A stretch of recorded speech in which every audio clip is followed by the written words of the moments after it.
മഞ്ഞൾ വിരിഞ്ഞ പൂവിൻ്റെ പുതുപുത്തൻ വിശേഷങ്ങളിലേക്ക് എല്ലാവർക്കും സ്വാഗതം. അങ്ങനെ പ്രതിഭ എന്ത് വന്നാലും ഞാൻ നിന്നെ സംരക്ഷിച്ചോളാമെന്ന് ഉറപ്പ് കൊടുക്കുന്നുണ്ട് സൈമണിന്. അപ്പോൾ ഇത് തന്നെയാണ് നിരഞ്ജനയും പറഞ്ഞതെന്നും സൈമൺ പറയുന്നതും. അവൾ പറയുന്നത് പോലെയൊന്നുമല്ല, രക്ഷിക്കുമെന്ന് പറഞ്ഞാൽ ഞാൻ രക്ഷിച്ചിരിക്കും. അടുത്ത തവണ കാണുമ്പോൾ ചിത്തിരിയോട് ഇഷ്ടമാണെന്ന് നീ പറഞ്ഞിരിക്കണം എന്ന് പറയുന്നുണ്ട് പ്രതിഭ സൈമണിനോടായിട്ട്. അതിനുശേഷം കാണിക്കുന്നത് മല്ലികാമയും പ്രതിഭയും മുഖാമുഖം കണ്ടുമുട്ടുകയാണ് കേട്ടോ. അപ്പോൾ ഇതെവിടെ പോയി വരുന്നു എന്ന് പ്രതിഭ ചോദിക്കുമ്പോൾ സർക്കസിന് പോയതാന്ന് മല്ലികാമ്മ കളിയാക്കുന്ന രൂപത്തിൽ പറയുന്നതും, നീ പഴയ ട്രിപ്പേഴ്സ് കളിക്കാരിയായിരുന്നല്ലോ അല്ലേ, അത് ഞാൻ ഓർത്തില്ല എന്ന് പ്രതിഭ പറയുമ്പോൾ എന്താ വേണ്ടതെന്ന് ചോദിക്കുന്നുണ്ട് മല്ലികാമ്മ. അപ്പോൾ പ്രതിഭ പറയുന്നുണ്ട്, കുട്ടികൾ വളർന്നു, അവരുടെ പ്രായം അറിയാലോ, തൊട്ടാ പൊട്ടുന്ന പ്രായം എന്നൊക്കെ പറയുന്നതും. അതുകൊണ്ട് മല്ലികാമ്മ ചോദിക്കുമ്പോൾ നിനക്ക് നിന്റെ കൊച്ചുമോളെ IAS കാരിയാക്കണം എന്നാണല്ലോ മോഹം, അത് വല്ലതും നടക്കുമോ? അല്ല, എനിക്കങ്ങനെ തോന്നുന്നില്ല എന്നൊക്കെ പ്രതിഭ പറയുമ്പോൾ നിനക്ക് തോന്നൂല, മനസ്സ് മുഴുവനും വിഷമല്ലേ എന്ന് പറയുന്നുണ്ട് മല്ലികാമ്മ.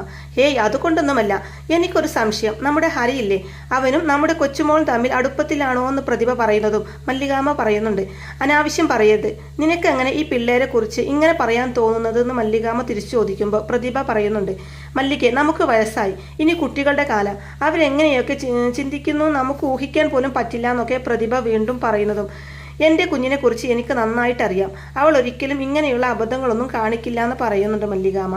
അപ്പോൾ അത് കേൾക്കുന്ന പ്രതിഭ പറയുന്നുണ്ട്, അത് നിന്റെ വിശ്വാസം, അത് തന്നെ നടക്കണമെന്നില്ലല്ലോ, മനു നിന്റെ മോനായിരുന്നില്ലേ, കൊളുന്തു നുള്ളാൻ വന്ന അഞ്ജനിയുമായി അവൻ പ്രണയത്തിലായില്ലേ, ആ ബന്ധം നിനക്ക് ഇഷ്ടമായിരുന്നില്ലല്ലോ, തകർക്കാൻ നീ എങ്ങനെയൊക്കെ ശ്രമിച്ചു, എന്നിട്ട് നടന്നോ?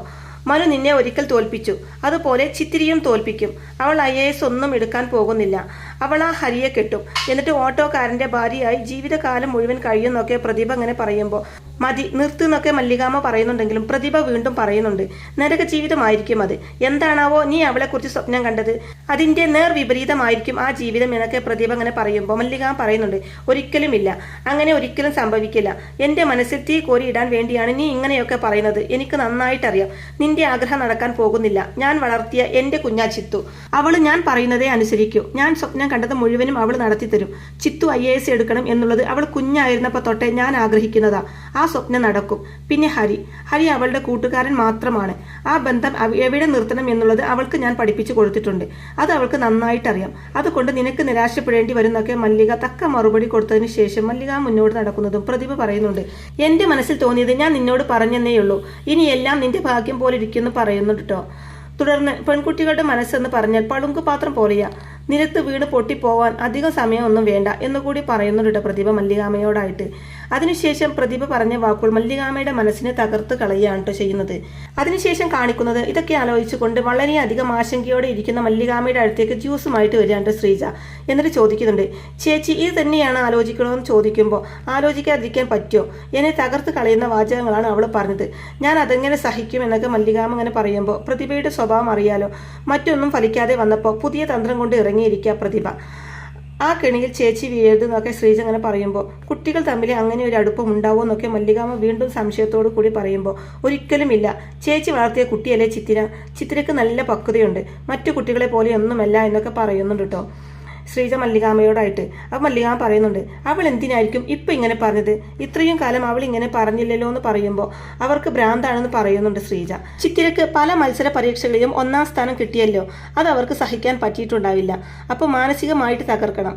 ഇക്കൊല്ലം 2ാം കൊല്ലമല്ലേ, ബോർഡ് എക്സാം ഈ കൊല്ലമല്ലേ നടക്കുന്നത്, അത് ചിത്തിര നന്നായിട്ട് എഴുതരുത്, അതിനുള്ള വഴികളാണ് അവർ നോക്കുന്നത്, അതിൽ ചേച്ചി വീഴരുത് എന്നൊക്കെ പറയുന്നുണ്ട് ശ്രീജ മല്ലികാമ്മയോട്. ഇതിപ്പോൾ എന്നോട് പറഞ്ഞു, നാളെ ഇത് കുട്ടികളോട് പറയില്ലെന്ന് ആര് പറഞ്ഞു, ഒന്നുമില്ലാത്ത കുട്ടികളുടെ മനസ്സിൽ ഓരോന്ന് ഇട്ടുകൊടുത്താൽ ശ്രീജ പ്രായം അതല്ലേ, അതാ എൻ്റെ പേടിയെന്ന് മല്ലികാമ്മ പറയുന്നതും, പറയുമ്പോഴല്ലേ അതപ്പോൾ നോക്കാം, നമ്മൾ ആ വിഷയം മറന്നു കളയുന്നതാ ചേച്ചി നല്ലത്, കുറേ നേരമായി ചേച്ചി ഇത് തന്നെ ആലോചിച്ചു കൊണ്ടിരിക്കുന്നു, നമ്മൾ എത്രയും കൂടി അതിനെക്കുറിച്ച് ആലോചിക്കുന്നുവോ അത്രയും കൂടുതൽ പ്രതിഭ ജയിക്കുന്നു എന്നർത്ഥം, നമ്മളായിട്ട് അതിനൊരു അവസരം കൊടുക്കണമെന്നൊക്കെ ചോദിക്കുന്നുണ്ട് ശ്രീജ. തുടർന്ന് മല്ലികാമ്മ പറയുന്നുണ്ട്, ചിത്തു IAS എടുത്തില്ലെങ്കിൽ തോൽക്കാൻ പോകുന്നത് ഞാനാ, അത് അവൾക്കറിയാം, അതുകൊണ്ട് എന്ത് വില കൊടുത്തും അവൾ ചിത്തുവിനെ തടയാൻ നോക്കുമെന്ന് പറയുമ്പോൾ ശ്രീജ പറയുന്നുണ്ട്, ചേച്ചി വളർത്തിയ കുട്ടിയല്ലേ ചിത്തിര, അവൾ അങ്ങനെ വഴി തെറ്റിക്കാനൊന്നും ആര് വിചാരിച്ചാലും സാധിക്കില്ല, പ്രതിഭ വിചാരിച്ചാൽ ഒട്ടും സാധിക്കില്ല, എടുത്തു ചാടി ഒന്നും ചെയ്യാതിരിക്കുന്നതാ ബുദ്ധി, അങ്ങനെ ഒരടുപ്പം അവർ തമ്മിൽ ഉണ്ടെങ്കിൽ അതിൻ്റെ ലക്ഷണങ്ങൾ പുറത്ത് കാണാൻ പറ്റും, ആദ്യം അത് വല്ലതും കാണട്ടെ, എന്നിട്ട് മതി ആദ്യം പിടിക്കാൻ എന്നും ശ്രീജ മല്ലികാമ്മയോടായിട്ട് പറയുന്നുണ്ട് കേട്ടോ. പിന്നീട് കാണിക്കുന്നത് ചിത്തിരിയെ കാത്തു നിൽക്കുകയാണ് സൈമൺ. അപ്പോൾ ചിത്തിരിയെ കാണുന്നതും ഞാൻ ചിത്തുവിനെ കാണാൻ നിന്നതാണെന്ന് പറയുമ്പോൾ എന്തിനും ചോദിക്കുന്നുണ്ട് ചിത്തിര. അപ്പോൾ സൈമൺ പറയുന്നുണ്ട്, ഒന്നും വിചാരിക്കരുത്, ഇത് പറഞ്ഞില്ലെങ്കിൽ ഞാൻ മരിച്ചു പോകുന്നൊക്കെ സൈമൺ പറയുന്നതും, അത്രയ്ക്ക് സീരിയസ് വിഷയമാണോ? ഞാൻ കാരണം ആരും മരിക്കണ്ട, അതുകൊണ്ട് പറയാനൊക്കെ ചിത്തിര അങ്ങനെ പറയുമ്പോൾ എനിക്ക് ചിത്തിരയെ ഇഷ്ടമാണ്, ഐ ലവ് യു എന്ന് സൈമൺ പറയുന്നത് കേട്ട് പൊട്ടിച്ചിരിക്കാണ്ട് ചിത്തിര. തുടർന്ന് നിനക്ക് വട്ടുണ്ടോ എന്ന് ചിത്തിര ചോദിക്കുമ്പോൾ ഉണ്ടോ എന്ന് സൈമൺ തിരിച്ച് ചോദിക്കുന്നതും ഉണ്ട് എന്ന് തന്നെ പറയുന്നുണ്ട് ചിത്തിര തിരിച്ച്. തുടർന്ന് ചിത്തിര പറയുന്നുണ്ട്, വേറെ ആരോടെങ്കിലും ഇത് പറഞ്ഞു കഴിഞ്ഞാൽ നിന്റെ മെഡുല ഒബ്ലാങ്കേറ്റ് ഞാൻ ഇടിച്ചു തകർക്കും, പപ്പടമാക്കുന്നൊക്കെ പറയുന്നുണ്ട് ചിത്തിര. തുടർന്ന് സൈമൺ ചോദിക്കുന്നുണ്ട്, എനിക്ക് എന്താ ഒരു കുറവ് എന്ന് ചോദിക്കുമ്പോൾ നിനക്ക് കുറവേ ഉള്ളൂ, വിവരം എന്ന് പറയുന്ന ഒരു സാധനം നിനക്ക് തീരെയില്ല, പിന്നെ ഔചിത്യം അതൊട്ടുമില്ല, മാറി നിന്നോ എൻ്റെ മുമ്പിൽ നിന്ന്, ഇനി ഇതും പറഞ്ഞ് എൻ്റെ മുമ്പിലേക്ക് എങ്ങാനും വന്നാൽ ഇതുക്കും മേലെ നീ കാണേണ്ടി വരും എന്ന് പറഞ്ഞുകൊണ്ട് അവിടെ ഒന്നും പോവാണ്ട് ചിത്തിര. അതിനുശേഷം കാണിക്കുന്നത് സൈമണിനെ കുറിച്ച് ആലോചിച്ച് പൊട്ടിച്ചിരിക്കുന്ന ചിത്തിരിയോട് എന്ത് പറ്റിയ നിരഞ്ജൻ ചോദിക്കുമ്പോൾ എന്തു പറ്റാൻ, ആ സൈമണിനെ പൊടിക്ക് വട്ടുണ്ടല്ലേ എന്ന് ചോദിക്കുമ്പോൾ ഇല്ലല്ലോ എനിക്ക് അങ്ങനെ തോന്നിയിട്ടില്ല നിരഞ്ജന പറയുന്നതും, എന്നാ ഉണ്ട്, ഇല്ലെങ്കിൽ അവൻ അങ്ങനെ പറയോ, ഐ ലവ് യു എന്ന് ചിത്തിര പറയുന്നതും, ആർക്ക്, അവനോ, എന്നിട്ട് നീ എന്ത് പറഞ്ഞു നിരഞ്ജൻ ചോദിക്കുമ്പോൾ പോയി പണി നോക്കാൻ പറഞ്ഞു ചിത്തിര പറയുമ്പോൾ ഇതൊരവസരം, ഇത് വെച്ച് നമുക്ക് വേറൊരു കളി കളിക്കാം, ഹരിക്ക് നിന്നോട് ഇതുപോലൊരു അടുപ്പമുണ്ടെന്ന് ഞാൻ പറഞ്ഞപ്പോൾ നീ വിശ്വസിച്ചില്ലല്ലോ, അത് പരീക്ഷിക്കാൻ ഒരവസരം കിട്ടിയിരിക്കാം നമുക്ക്. സൈമൺ നിന്നോട് ഇങ്ങനെ വന്ന് പറഞ്ഞ വിവരം നീ ഹരിയോട് ചെന്നെന്ന് പറയണം, കേൾക്കുമ്പോൾ അവന്റെ പ്രതികരണം എന്താണെന്ന് അറിയാലോ, നിന്നോട് അവനെ പ്രത്യേകിച്ചൊരു ഇഷ്ടമില്ലെങ്കിൽ അത് അവൻ തമാശയായിട്ട് എടുക്കും, അതല്ല ഞാൻ കരുതുന്നത് പോലൊരു ഇഷ്ടം ഹരിക്ക് നിന്നോടുണ്ടെങ്കിൽ അത് അവന് സഹിക്കാൻ പറ്റില്ല, പ്രതികരിക്കും, രൂക്ഷമായിട്ട് തന്നെ പ്രതികരിക്കും എന്നൊക്കെ പറയുന്നുണ്ട് നിരഞ്ജന ചിത്തിരിയോടായിട്ട്. അപ്പോൾ ചിത്തിര പറയുന്നുണ്ട്, ഹേയ് ഹരി ഒരിക്കലും അങ്ങനെയൊന്നും ചെയ്യില്ല എന്ന് പറയുമ്പോൾ നീ ചെന്ന് അങ്ങനെ പറഞ്ഞു നോക്ക് നിരഞ്ജന പറയുമ്പോൾ വേണോ, ഇല്ലാത്തൊരു പ്രശ്നം നമ്മളായിട്ട് കുത്തിപ്പൊക്കണമെന്നൊക്കെ ചിത്തിര ചോദിക്കുമ്പോൾ എടി നമ്മുടെ ആവശ്യം എന്താ, ഹരിയുടെ മനസ്സിലിരിപ്പ് എന്താണെന്ന് അറിയണം എന്നുള്ളതല്ലേ, അതിന് കിട്ടുന്ന ഒരു ബെസ്റ്റ് ചാൻസ് അല്ലേ ഇതെന്നൊക്കെ നിരഞ്ജന ഇങ്ങനെ പറയുമ്പോൾ ഹരി സൈമണിനെ ഉപദ്രവിച്ചാലോ എന്ന് ചിത്തിര ചോദിക്കുമ്പോൾ എന്തിനു ഉപദ്രവിക്കണം, നിനക്കില്ലാത്ത എന്ത് പ്രശ്നം ഹരിക്ക്, അഥവാ ഉണ്ടെങ്കിൽ അതിന്റെ അർത്ഥം എന്താണെന്ന് ചോദിക്കുന്നുണ്ട് നിരഞ്ജന. ഏയ് ഹരിക്ക് എന്നോട് നീ പറയുന്നത് പോലൊന്നുമില്ല, അതുറപ്പാണ് ചിത്തിര പറയുമ്പോൾ എന്നാ തെളിയിക്ക്, നമുക്ക് നോക്കാലോ, നീ പറയുന്നതാണോ ഞാൻ പറയുന്നതാണോ ശരി എന്ന് പറയുന്ന നിരഞ്ജനയോട് ഞാൻ പറയുന്നത് തന്നെയാണ് ശരി, ഞാനത് തെളിയിച്ചു തരാമെന്ന് പറഞ്ഞിട്ട് ചിത്തിര അവിടെ ഒന്നും പോവാണ് കേട്ടോ. പറഞ്ഞു കഴിഞ്ഞാൽ അതൊന്ന് എന്നെ വിളിച്ചറിയിച്ചേക്കണേ, സൈമണിനെ പ്രൊട്ടക്ട് ചെയ്യാനാണെന്ന് നീരു വിളിച്ചു പറയുന്നതും ചിത്തിര പറയുന്നുണ്ട്, അതിൻ്റെ ഒന്നും ആവശ്യം വരില്ല, ഞാൻ എങ്ങനെയാണോ എടുത്തത് അതിന് തമാശയായിട്ട് ഹരി ഇത് കാണും, നീ കണ്ടോ എന്ന് വെല്ലുവിളിച്ചിട്ടാണ് ചിത്തിര അവിടെ ഒന്നും പോകുന്നത്. അതിനുശേഷം ചിത്തിര ഹരിയുടെ അടുത്തേക്ക് ചെല്ലുകയാണ്. ചിത്തിരിയെ കാണുമ്പോൾ എന്തെങ്കിലും അത്യാവശ്യമുണ്ടോ എന്ന് ഹരി ചോദിക്കുന്നതും ഒരു രസമുണ്ടായി എന്ന് ചിത്തിര ചിരിച്ചുകൊണ്ട് പറയുന്നുണ്ട് കേട്ടോ. നമ്മുടെ സൈമണില്ലേ, അല്ലെങ്കിൽ വേണ്ട ഞാൻ അത് പറയുന്നില്ല എന്ന് പറഞ്ഞ് മടിക്കുന്നതും ഹരി പറയുമെന്ന് പറഞ്ഞ് നിർബന്ധിക്കുമ്പോൾ ചിത്തിര പറയുന്നുണ്ട്, അവൻ ഇന്ന് പറയാണ് അവന് എന്നെ ഇഷ്ടമാണെന്ന് ചിത്തിര പറയുന്നതും ഉടനെ തന്നെ ഹരി നീ എന്ത് പറഞ്ഞു എന്ന് ചോദിക്കുമ്പോൾ ചിരിച്ചു എന്ന് പറയുന്നുണ്ട് ചിത്തിര. അപ്പോൾ അത് കേൾക്കുന്ന ഹരി നിനക്ക് അവന്റെ കാരണം നോക്കി ഒന്ന് പൊട്ടിക്കാമായിരുന്നില്ലേ എന്ന് ചോദിക്കുമ്പോൾ അതിന് അവൻ അനാവശ്യമൊന്നുമല്ലല്ലോ പറഞ്ഞത്, അവനൊരു വിവരമില്ലാത്ത ചെക്കനാണെന്നൊക്കെ പറയുന്നുണ്ട് ചിത്തിര. ശരി, അവന് നിന്നെ ഇഷ്ടമാണ്, നിനക്ക് അവനോട് എങ്ങനെയാണെന്ന് ഹരി ചോദിക്കുമ്പോൾ ഇതേക്കുറിച്ച് നിന്റെ അഭിപ്രായം എന്താണെന്ന് തിരിച്ച് ചോദിക്കുന്നുണ്ട് ചിത്തിര. ഒരേ ക്ലാസ്സിൽ പഠിക്കുന്നവരല്ലേ, എന്തൊക്കെയാ രണ്ടുപേരുടെ മനസ്സിൽ നിന്ന് ആർക്കറിയാമെന്ന് ഹരി പറയുന്നത് കേട്ട് ചിത്തിരക്ക് ദേഷ്യം വരികയാണ്. ഇങ്ങനെയാണല്ലേ നീ എന്നെ പറ്റി ചിന്തിച്ചു വെച്ചിരിക്കുന്നതെന്ന് പറഞ്ഞ് ചിത്തിര അവിടെ ഒന്ന് പോവാൻ തുടങ്ങുമ്പോൾ ഹരിയും ദേഷ്യത്തോടെ പറയുന്നുണ്ട്, എനിക്കിപ്പോൾ ആരെയും വിശ്വാസമില്ല, എല്ലാവരും മാറി, പഴയ ആളുകളൊന്നുമല്ല ആരും എന്നൊക്കെ പറയുന്നത് കേൾക്കുമ്പോൾ ചിത്തിര പറയുന്നുണ്ട്, എന്തിനാ ഹരി നീ ഇത്രയും ഇമോഷണൽ ആവുന്നത്, ഒന്നുമില്ല, ഒരിക്കലും ഒന്നും ഉണ്ടാവുകയുമില്ല എന്ന് പറയുന്നുണ്ട് ചിത്തിര. ഹരിയാണെങ്കിൽ ഇത് കേൾക്കുമ്പോൾ ഇപ്പോഴാണ് ഒന്ന് ആശ്വാസമായതെന്ന് സന്തോഷത്തോടെ പറയുന്നുണ്ട്. തുടർന്ന് ചിത്തിര പറയുന്നുണ്ട്, എനിക്ക് പഠിക്കണം, വലിയ നിലയിലെത്തണം, അച്ഛമ്മ എന്നെ കുറിച്ച് പല സ്വപ്നങ്ങളും കാണുന്നുണ്ട്, അതെല്ലാം അച്ഛമ്മ മാത്രം കാണുന്ന സ്വപ്നങ്ങളല്ല, ഞാനും കൂടെ കാണുന്ന സ്വപ്നങ്ങളാണ്, എൻ്റെ പഠിത്തത്തിന് തടസ്സമാകുന്ന ഒന്നും എൻ്റെ ജീവിതത്തിൽ ഉണ്ടാകില്ല, അതിൽപ്പെടും ഈ സൈമണും എന്നൊക്കെ പറഞ്ഞ് ചിത്തിര അവിടെ ഒന്നും പോവാണ് കേട്ടോ.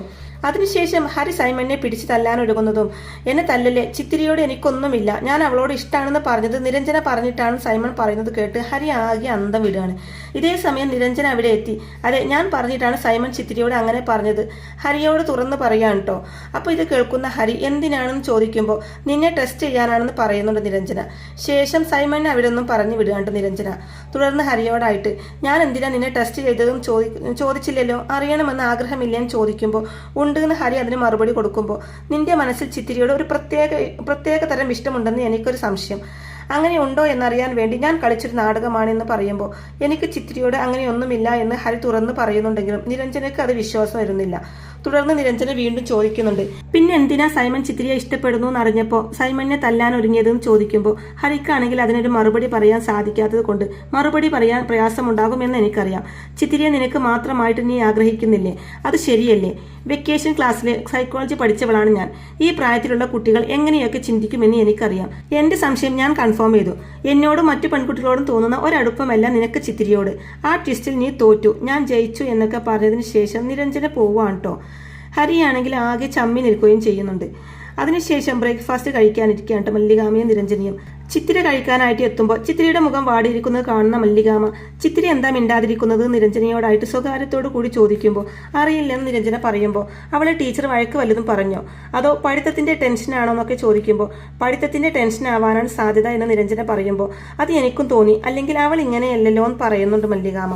തുടർന്ന് മോൾ എന്താ ഒന്നും മിണ്ടാത്തതെന്ന് ശ്രീജ ചിത്തിരിയോടായിട്ട് ചോദിക്കുമ്പോൾ എപ്പോഴും മിണ്ടിക്കൊണ്ടിരിക്കണമെന്ന് നിയമം വല്ലതും ഉണ്ടോ എന്ന് ചോദിക്കുന്നുണ്ട് ചിത്തിര.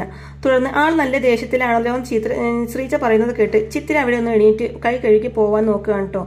അപ്പോൾ കഴിച്ചിട്ട് പോകാമെന്ന് മല്ലികാമ പറയുന്നുണ്ടെങ്കിലും വേണ്ട, വയറ് നിറഞ്ഞു എന്ന് പറയുമ്പോൾ മല്ലികാമ ചിത്തിരിയെ ചേർത്ത് നിർത്തി സ്നേഹത്തോടെ ചോദിക്കുന്നുണ്ട്, നിനക്ക് എന്താ പറ്റിയത്? എന്താ ഒരു ഉത്സാഹമില്ലാത്തത്?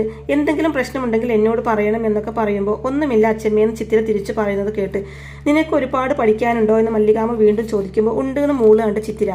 മക്കൾക്ക് പഠിക്കുന്ന രീതിയിൽ പഠിച്ചാൽ മതിയെന്ന് പറയുന്നുണ്ട് മല്ലികാമ ചിത്തിരിയോട്.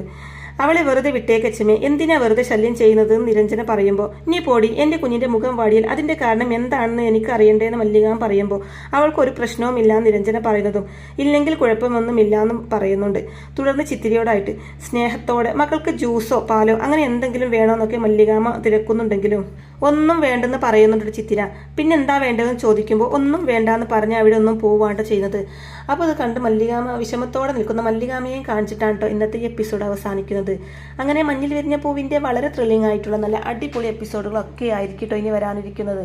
അപ്പോൾ ഈ റിവ്യൂ ഇഷ്ടമായിട്ടുണ്ടെങ്കിൽ വീഡിയോ ലൈക്ക് ചെയ്യാനും ചാനൽ കൂടി ഒന്ന് സബ്സ്ക്രൈബ് ചെയ്ത് സപ്പോർട്ട് ചെയ്യാനും മറക്കല്ലേ ഫ്രണ്ട്സ്. താങ്ക്